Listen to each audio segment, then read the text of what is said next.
Hello, welcome to Unsheltered at Home, Create Hope Live with Shalom Bayit. My name is Geraldine Gelt, and I'm the Advisory Board Chair of Shalom Bayit. Shalom Bayit is your Jewish resource for abuse prevention and response. For those of you who are unfamiliar with our work, we provide domestic violence counseling and crisis intervention, teen dating violence prevention, and consent education for Jewish youth. We also lead public programs to help catalyze a Jewish communal response to gender-based violence. While most of us are sheltering at home in order to stay healthy and safe, staying home is anything but healthy and safe for women who are suffering from domestic violence. And for those survivors who left their abusers prior to COVID-19, many new and different challenges have arisen due to lack of work, childcare, and the other myriad of issues facing our society as a whole during this uncertain time. Fortunately, Shalom Bayit remains open, providing essential services to our clients. The ways in which these services are being delivered has changed in some cases, but the support is still there. Soon, you'll hear Congregation Emanu-El's Rabbi Ryanbauer, the co-chair of Shalom Bayit's Rabbinic Advisory Council, in conversation with our executive director, Naomi Tucker, discussing the ways in which Shalom Bayit is facing the challenges that have arisen due to COVID-19. You'll learn how you can help survivors of domestic violence while they are sheltering at home. And you'll have an opportunity to donate funds to Shalom Bayit so that we can continue to provide essential services during this pandemic and beyond. While we are conducting this live stream, we invite you to put your comments, questions, and pledges of support in the chat and say hello so we can see who has joined us here. During the Q&A, Rabbi Bauer and Naomi will be happy to answer your questions so that we can be in conversation together as a community. We hope you'll stay with us throughout the program. But first, we're going to bring you testimonials from our clients in their own words to talk about the experiences that they are having while sheltering in place. Because it isn't safe for our clients to participate in a live stream, Shalom Bayit staff will be reading these stories. Thank you all for joining us and for creating hope. Now let's hear from the Shalom Bayit team. It's time to get started. Hello, my name is Zafira Derblick-Malaya and I'm the Youth Program Manager, and I will be telling Ruth's story. While we were dating, he was charming, generous, and fun. And as soon as we got married, it was like a switch went off. He became controlling and abusive, mostly verbally and emotionally, but sometimes physically as well. He constantly told me that I was a waste of life. He refused to allow me to socialize with my friends because they were losers. He got angry when I spoke to my family on the phone. After returning from late-night poker, he would wake me up to scream at me and would threaten me constantly. Even though he was a high-income earner and I didn't have a job, he forced me to pay for our bills. He would promise to transfer money into my account, but never did. Our son had a lot of medical bills. I ran up all my credit cards and depleted my savings, trying to stay afloat. After we separated, when our son was still a baby, he disappeared from our lives for a few years, which was a tremendous relief. When he resurfaced, he sued for custody and started accusing me of alienating our son and withholding him, which apparently is a common tactic used by batterers. I have become even more financially depleted from fighting for custody. I was supposed to have my son for Passover this year, but ever since shelter in place started, my ex-husband has refused to let me see him, and because the courts are closed for all but the most urgent situations, I have been told there is nothing I can do. I haven't seen my son since the shelter in place order started. As the pandemic continues, there are a lot of things that trigger fear within me. Not having my son home with me makes it so much worse. I feel so powerless, so bullied, and so scared. I am scared that I won't see my son for months. I am scared because I am now unemployed and may not be able to pay all my bills. I am scared because my ex-husband will do whatever he can to cause me to suffer. It's challenging to think about what the Jewish community can do to help. I feel like it would take a miracle and $100,000 of attorney fees to help me. That said, the smaller contributions do make a difference. I felt very loved when I received a really cozy bathrobe from my adoptive family sponsor at Shalom Bayit. Every time I wear that bathrobe every morning, I feel like I'm being given a huge hug. So even little things like that, which I couldn't have bought myself, really help. Hi, my name is Emanu-El, and I am the Outreach and Prevention Specialist for Shalom Bayit, and I'll be reading Yael Story. My kid's dad abused me emotionally for many years. Fortunately, I no longer live with him, but I do share 50-50 custody of our child who goes back and forth between homes. I know that my child is experiencing emotional abuse while in the other home. What I want others to know is this. Emotional abuse is abuse, and it happens in the Jewish community. A person can appear to be an upstanding citizen and still behave in ways that make those close to them feel emotionally unsafe. I want the Jewish community to know that those experiencing abuse are not separate people living somewhere else. We are right here and are a part of your community. Our abusers may also be a part of your community. We belong to your synagogue. Our kids go to the same school. We are smart, strong, educated, and don't like being perceived as helpless. Many of us are single moms. We are aware that these things don't fit traditional Jewish cultural norms. Many of us left our marriages or relationships to save our own lives, not because we failed. My name is Susanna Moore. I'm the Community Outreach Program Manager at Shalom Bayit, and I'm going to be reading Sarah's story. After leaving my abusive husband, I am now a single mom. I share custody with my abusive ex, so I live alone half the time. During shelter in place, my feelings of loneliness have intensified. Shabbat and holidays are particularly difficult because Judaism focuses on observing with family and community, and I don't have access to either during this time. For Seder, I was completely alone. So one thing the Jewish community can do is reach out to your friends. Please check on those who live alone and are single. I've also been very concerned about my finances, as I may lose my job soon. During this time, one thing that has been particularly helpful to me, though, is the support of my rabbi. He used his position as a Jewish community leader and as a man to encourage my ex to pay child support. I received my first check this month after years of my ex refusing to pay, and I am so relieved and grateful. Hi, my name is Loriana Seidlitz-Smith. I am the Events Engagement Specialist at Shalom Bayit, and I will be telling Ellen's story. I escaped from an abusive marriage and am now on my own with my son, but we are still being stalked by his father. The shutdown of the courts during the pandemic has left me in limbo with little recourse. Talking through these issues with Shalom Bayit's caring staff and support group members has been a lifeline to me that I appreciate more than my words can express, and is so needed in times like these. Amanda Martin. I'm the Direct Services Manager at Shalom Bayit, and I will be sharing Susan's story. The lockdown triggered a lot in me. When I was in an abusive relationship, my ex used to keep me isolated, cut off from the world, family, and friends. She used to yell at me, take my salaries away from me, and never gave me any money to spend. Many weekends there was no food in the house. I felt like a prisoner. During this lockdown, being in isolation reminded me of that terrifying feeling of being like a prisoner. My empty fridge triggered that old familiar panic of what it was like to be trapped at home with no food. Luckily, Shalom Bayit sent me grocery gift cards so I could fill my fridge and freezer. That's when I totally relaxed. A few other things have really helped me during this time. Knowing I am not alone and that others are in the same position as me. I realize that I can still go for walks with my dog. This really helps to settle my mind.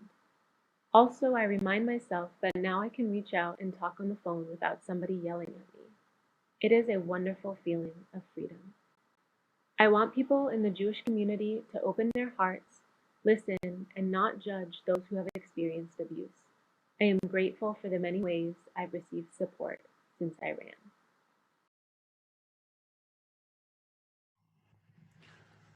Wow. That was incredibly powerful. My name is Rabbi Ryanbauer, and I'm here with Naomi Tucker, the Executive Director of Shalom Bayit. And first off, Naomi, I want to thank you for all of the work that you do and for what we're actually doing here tonight. And it reminded me of this section of the Torah out of Deuteronomy 22, verse 8, which can seem really odd.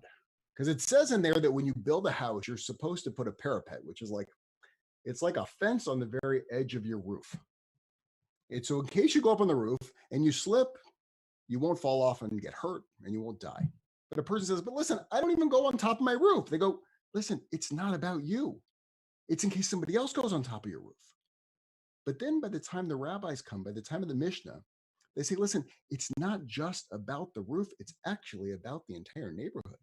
You got to cover your wells. You have to make sure that everyone around us are protected and safe. That is exactly what we're doing here tonight. That is what Shalom Bayit is about. It's our job as a community to put a fence up around our community's roof to protect those in our community, to make sure that people are safe. This is an incredibly intense time that we are living in. And Shalom Bayit is that organization that builds that safety net for this community. So throughout the night, I would like to encourage you to make a donation to Shalom Bayit. I invite you to post your pledge in the comments on Facebook or on YouTube, wherever you're watching right now, at any point during the program.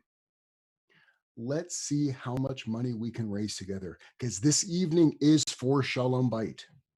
And then after the live stream is complete, to complete that donation, please go to their website and we will post that link in the comments.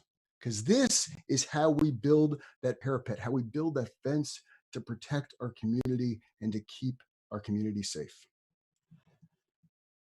And that's what this time period that we're all living in right now, this intense moment, it's about being safe, which can be ironic because right now we're at home, we're looking at these screens and we're told by being home, that's how you're going to stay safe. And this is the fundamental challenge of this moment, is that being home is not safe for everybody. Being at home may keep you safe from the dangers on the outside of coronavirus. But the women we just heard from, they're painting a picture that are reminding us that sheltering in place can be even more dangerous than what's on the outside. And so, Naomi, I want to move this into a discussion, and I would like to talk to you. In your experience over the past 7 weeks, what has it been like for you talking with people who are still living with abusive partners throughout this? Thank you so much, Rabbi Bauer. And hi, everyone. I'm Naomi Tucker. I'm the Executive Director of Shalom Bayit, and I'm so happy that all of you are joining us this evening. It's been a pretty intense time over here. Just to give you an example, on the very first day of shelter in place, the first call that we got on our helpline was from a woman who told our counseling staff that she would rather be sick and in the hospital with COVID-19 because that would be better than being trapped at home and stuck there with her abuser. And, we were all just kind of heartbroken to hear that, but also knowing that more of that was coming. And so over the past weeks that we have all been sheltering in place, we've been so aware of the women who are not safe at home. And we really see a couple of different kinds of stories. There are those who are literally trapped at home with their abusers right now. And for a while, we thought a day or two of that felt like an eternity. And now, of course, it's been almost 2 months. And then there are those, many of whom you just heard from in those stories, who have left their abuser, but they are on their own. And in a time when the whole world is experiencing great fear and trauma, this is a really hard time to be on your own financially, supporting your children and taking care of them 24/7 and living with the after effects of abuse on your own. So there's a lot going on there. And then we sort of have this last category that's a little bit more unknown, which is all of the new incidents of violence that are happening. So it's a time of a lot of difficulty and trauma and really increasing risk for our clients. So can I ask you, what can we do when we are sitting here also sheltering in place and we're at home? How do we offer support to our friends and our family who we know, or we might think we know, may be experiencing abuse during this time? That is a great question. And actually, there's something happening right now that is really helping those people, which is that I'm seeing some donations come in right now. And I'm so grateful. I want to thank Julie, Samantha, Dave, Barry, Delia, so many donations coming in. So of course, one thing that people can do to help is supporting Shalom Bayit so that we can be there. And there are lots of other things that people can do to help as well. One of those is really just, this is a very important time to check on your friends. So we know that there's so much that's happening that people don't know about.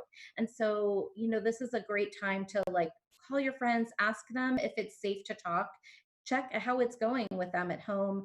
People are experiencing lots of mounting tension, trapped in their four walls with their families, and they may not be able to get to a phone. One of the things that we're also trying to help people do is just to be able to get out so that they can talk safely. So checking on your friends, referring them to us. And also one thing that you can do if you are supporting someone or you know of someone who's in a tough situation is that you yourself can call us too and get kind of tips for how you can talk your friend or your family member through that situation.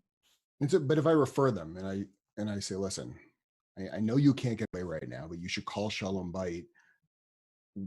What can you offer on the other end? What can I tell them the services that they will be able to get when they get in touch with you?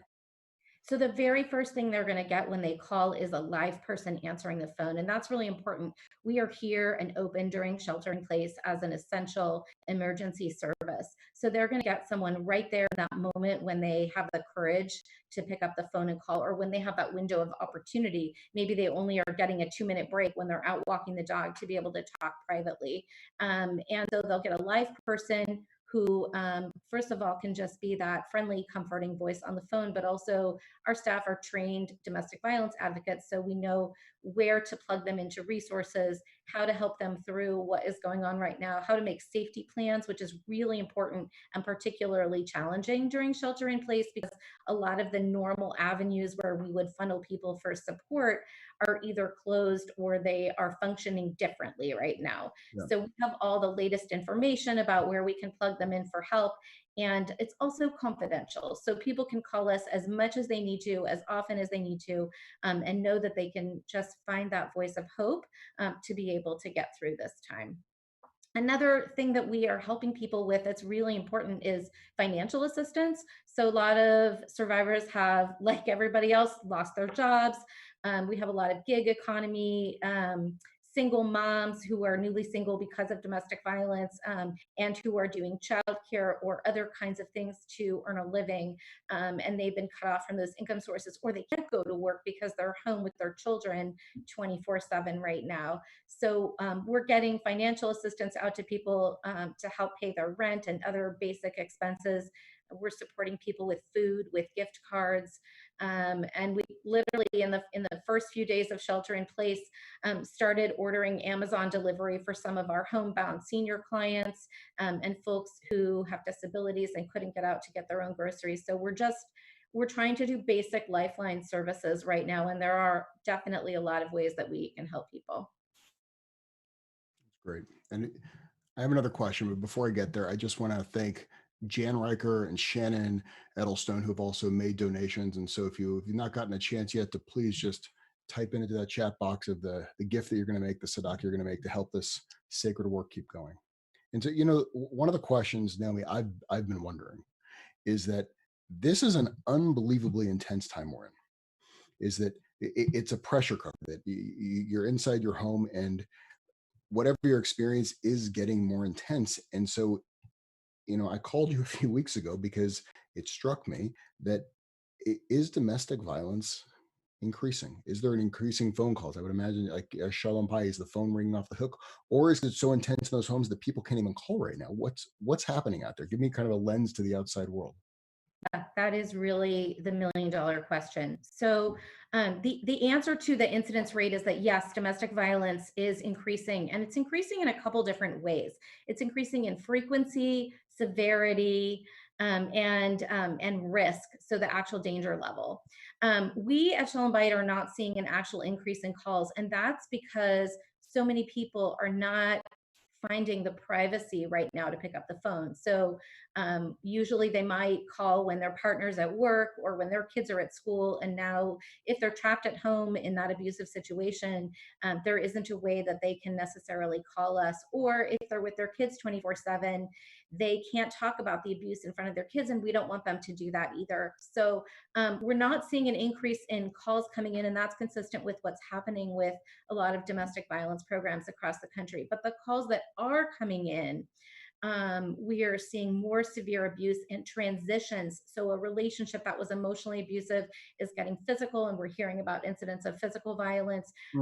Or relationships that were already physically abusive, the violence is intensifying and it's happening more often.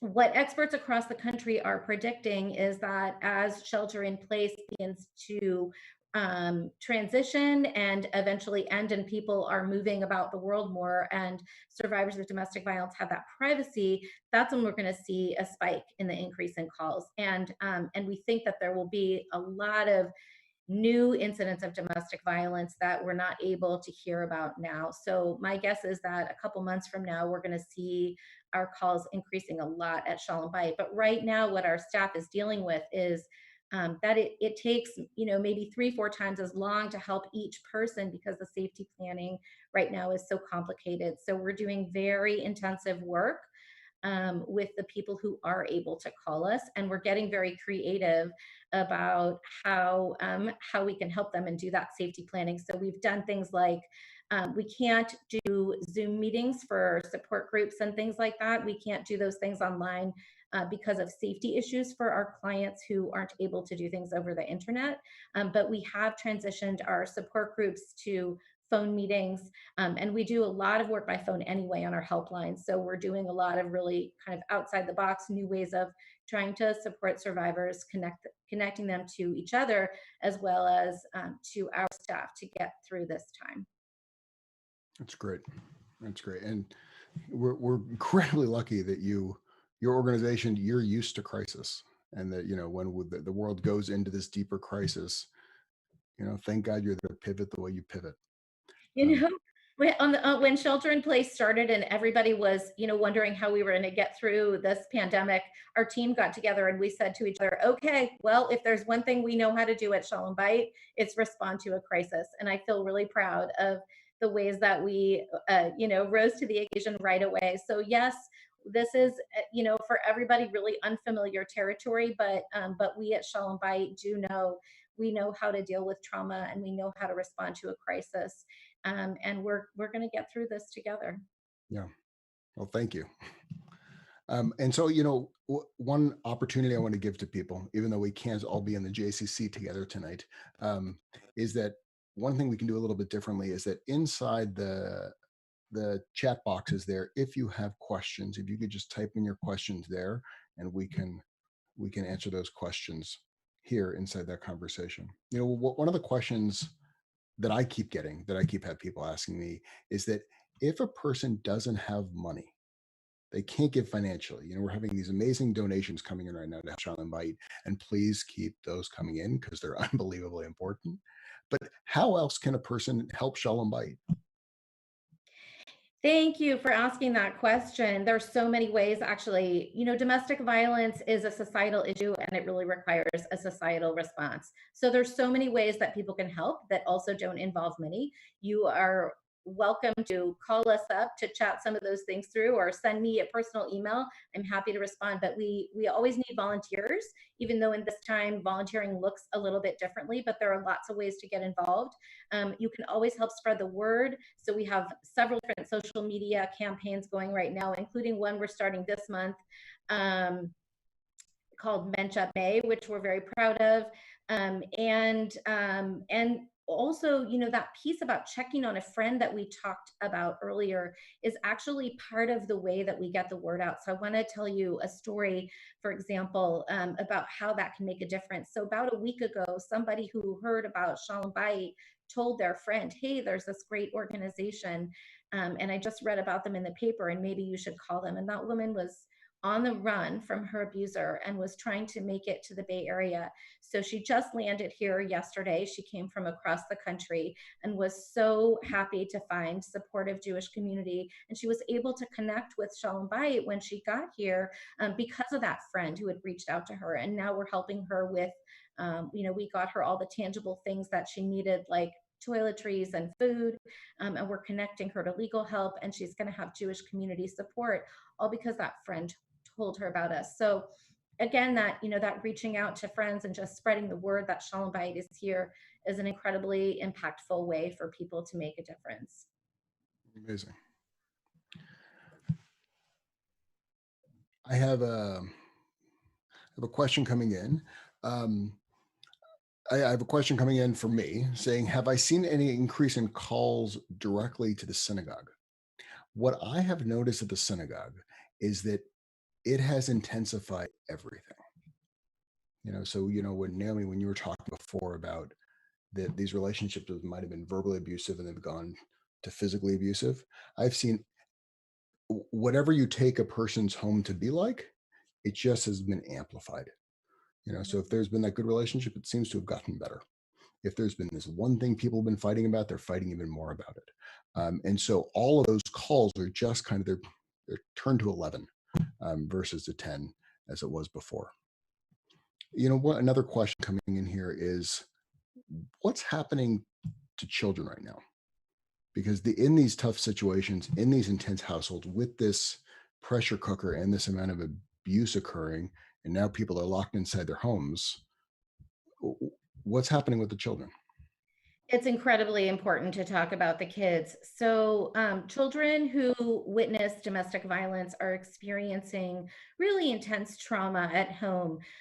When psychologists test the impact of that, they equate the trauma that children feel watching one parent be abused by another is the same trauma that children experience in war zones. So if you imagine that is happening now without the outlet that kids would normally have of being able to go to school and talk to friends or get a break from the abuse, be able to talk to other trusted adults, we're very concerned about what's happening to kids who are trapped in those homes right now. So, you know, while we are thinking about the spike in calls that's going to come to our helpline with adult domestic violence, we also think that the reporting for child abuse and for children exposed to domestic violence is going to be revealed to be quite enormous when this is over. And we're going to have to be providing a lot of care and loving support. So as soon as you can reach out to your friends' kids, also when it's safe to do that, we want to be giving kids the opportunity to have some safe places that they can go and people they can talk to. Yeah. And, you know, sometimes it's just that call and telling a person, listen, just know I am here. And I'm thinking about you, that is unbelievably important. Right. Absolutely. Yeah. I always tell people, if you only get 1 minute with someone, tell them, I believe you. It's not your fault. I'm here for you. And even if you can't have a longer conversation, they're gonna remember that you said that to them. They're gonna have that little gem in their pocket. And then when they're ready, you know, they can reach back out to you and call you for support. But in the meantime, they can hold on to that in their heart. And that's so very helpful. Yeah. So I want to just take a pause, and I just want to thank a few people who have made some donations as we're going along here. With Jane Rabinovitz, who donated in honor of Joanne Newton, Julie Siegel and Mark Dollinger, Gladys and Larry as well. So thank you all very much, and please keep on typing those donations in, because this gala that we do, our virtual gala today, this is about 40% of Shalom Bayit's budget. So we really need people to step up in order to make sure we can ensure the safety of our community going forward. I see a question coming in, Rabbi Bauer, that is about what happens when somebody is a major donor and they're also an abuser. How do you, as a rabbi, respond to that? In a lot of ways, it's actually kind of an easy question, because Judaism it's a mission-based religion. We know exactly where we're trying to get to, and we know that it's about health and safety and trying to care for individuals. And if a person is a big donor, but they're not carrying out the mission, it's pretty clear what you need to do, and you need to confront the person and make sure that that individual who's also made in the image of God is taken care of. And so it should never be a question. It's about as straightforward as it gets. That's a black and white one. And that is why we so love having you as the co-chair of our Rabbinic Advisory Council. So grateful to you for your strong voice on these issues. You know, you raised a question earlier about like the folks who are home and having mounting tension in their homes. And then I just wanted to share also a resource. One of the things that we do at Shalom Bayit is we do prevention education and we teach about healthy boundaries. And I know that, you know, people might be wondering, how do I know if I'm having that tension at home? How do I make that discernment between whether this is abuse or not? And that is definitely a question that we're getting and that I'm even hearing from friends as people are coping with sheltering in place with their families for so long. And so I just wanted to offer a couple of tips there. One of the things that we look for and how we define abuse is that it's a pattern of power and control. So there may be uncomfortable, unhealthy, unhappy things that are going on and definitely increasing tension while we are sharing the same four walls without a lot of break with people. And, you know, and everything kind of intensifies. So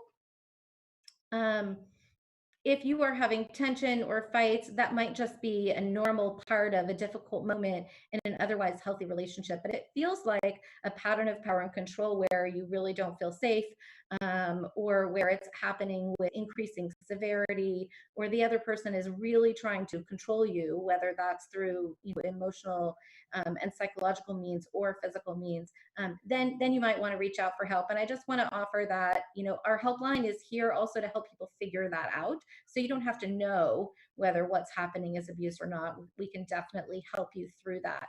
And we have a really exciting new resource that is our Healthy Boundaries video. And in a moment, we can introduce you to the person who is in that video, but we'll actually share that after this event is over. We'll post that on our Facebook. And it's just a resource that people can watch at home and kind of check out what are some tools for having healthy boundaries while you're sheltering in place at home. Well, can I ask you, what tools can Shalom Bayit offer to those of us who are trying to navigate that conflict at home in a healthy way?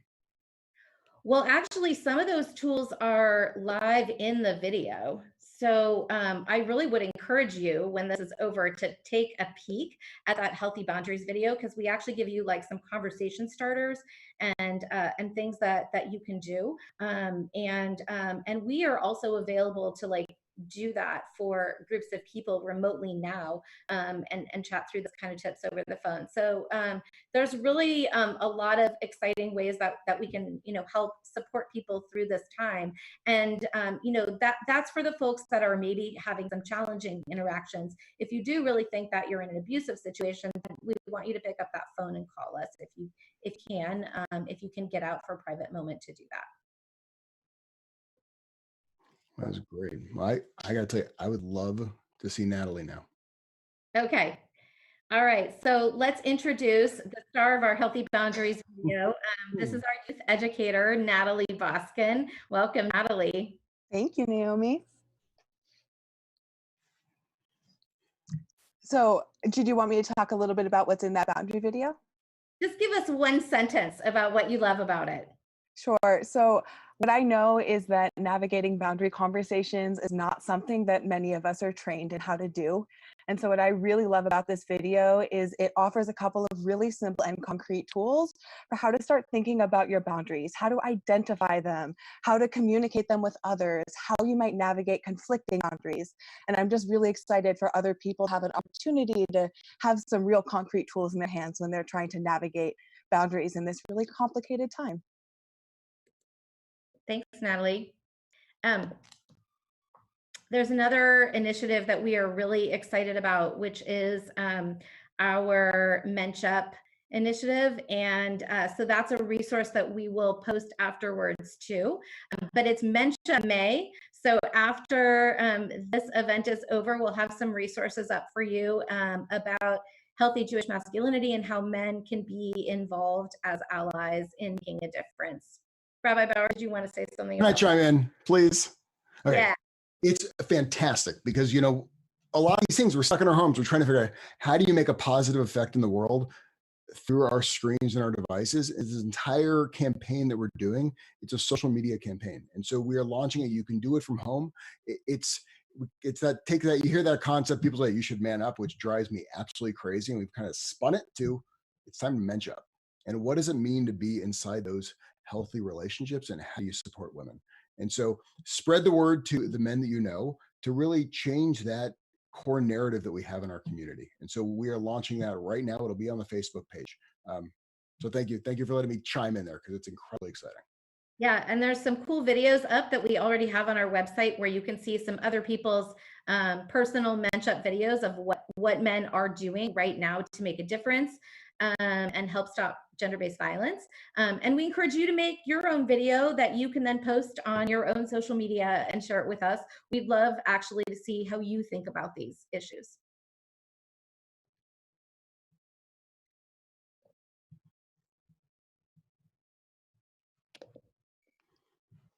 Natalie, we'd like to hear a little bit more from you. Natalie, for those of you that haven't had the treat of meeting her yet, Natalie is just a phenomenal educator with our teens, and we're so excited to have you as part of our team, Natalie. Thank you so much, Naomi. So I don't know about everybody else, but I'm feeling so deeply moved after hearing those really powerful accounts tonight of what domestic violence survivors are going through during shelter in place. And I really want to thank you, Naomi and Rabbi Bauer, for helping paint that picture for us. And a special gratitude to the brave community members who shared their personal testimonials about what it's like to be coping with domestic violence during shelter in place. So inspiring to hear from all of you. So Shalom Bayit is working double time to help our community through this incredibly traumatic moment. Domestic abusers are clearly not taking time off, so neither are we.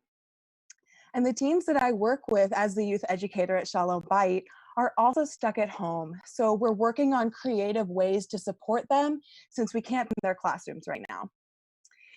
As Rabbi Bauer mentioned, tonight would have been our Creating Hope benefit dinner, where we raise 40% of Shalom Bayit's annual budget. So we need your help now to raise the resources to keep Shalom Bayit's counseling center running and providing the life-saving services you've heard about tonight. So if you haven't already, it would be so moving to continue seeing the incredible generosity that's coming out tonight. If you haven't put your pledge in the comments or the chat yet, it would be amazing to see them. And I want to call out a couple of donations that have come in. Roger and Alice, thank you so much for your $360 donation. And Talia and Paul, an amazing $5,000 donation. Thank you so much for your support. It makes such a huge difference.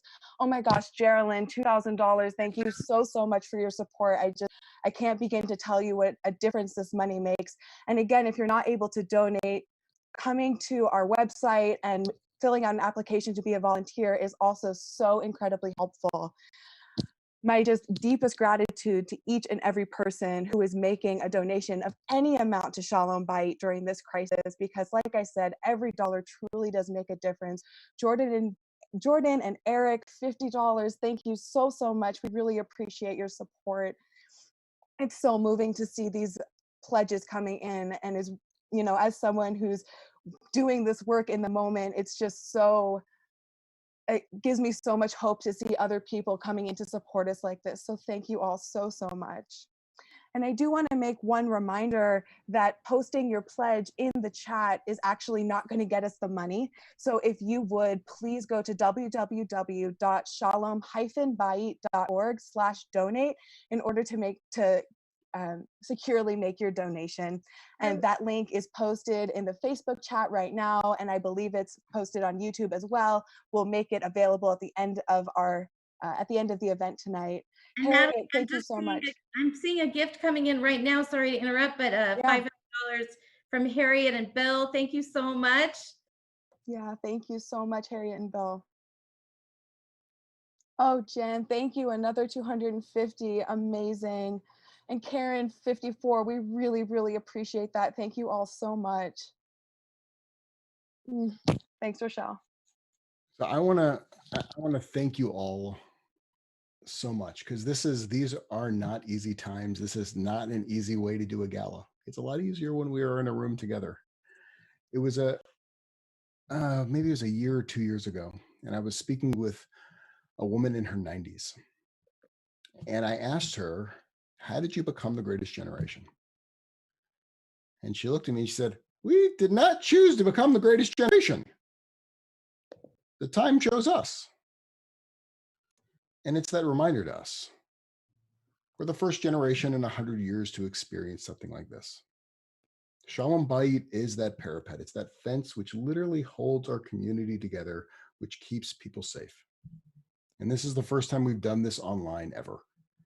And so you stepping up, you making those donations, you making sure that we continue this sacred work to keep our community safe is so unbelievably important. So thank you, all the staff at Shalom Bayit, for day in and day out, 6 days a week, working so hard to do this sacred work. And thank you all for the community for holding everybody up. So grateful to all of you. I'm seeing more gifts coming in. Thank you, Joel, $180. Oh my gosh, we are just really overwhelmed by all of your generosity. Thank you so very much. And I'm getting a question in the chat about what brings me hope, and what a perfect way to end. But I actually want to ask you all that question. So before we close tonight, and I'm happy to share my answers with you, but I want to hear from all of you. So I don't want you to stop posting your donations, but if you've already done that, please also post something in the comments about like what brings you hope in this time, because this is a time when we all need to feel a lot of hope, and we all need to know that we are truly genuinely in this together. So let's hear some messages of hope from all of you. And I'll tell you that what brings me hope is two things. First of all, what brings me hope is the incredible courage of our clients. So you heard from just a few of them at the beginning of this evening's event, but I want to tell you, they are so courageous and they are so strong, and they are getting through this time, and they want their voices to be heard. And the other thing that brings me hope is actually just the way that we are together in the community, the way that our community has been showing up for us. So since the beginning of the pandemic, our phones, in addition to the helpline ringing, have been ringing with people calling us with offers for help and saying, gosh, we know domestic violence is on the rise. How can we be there for you? And the way that all those people are truly showing up for us, including our Rabbinic Advisory Council. Thank you so much, Rabbi Bauer. We have 85 rabbis on that council, and they are showing up for us, and all of you are showing up for us. And that is truly what gives me hope, that we are all going to get through this together. So thank you so much, beautiful community, for being here for Shalom Bayit. We appreciate you so very much. We're really glad that you joined us tonight. We hope that you will keep that support coming in, and stay connected to the Shalom Bayit family.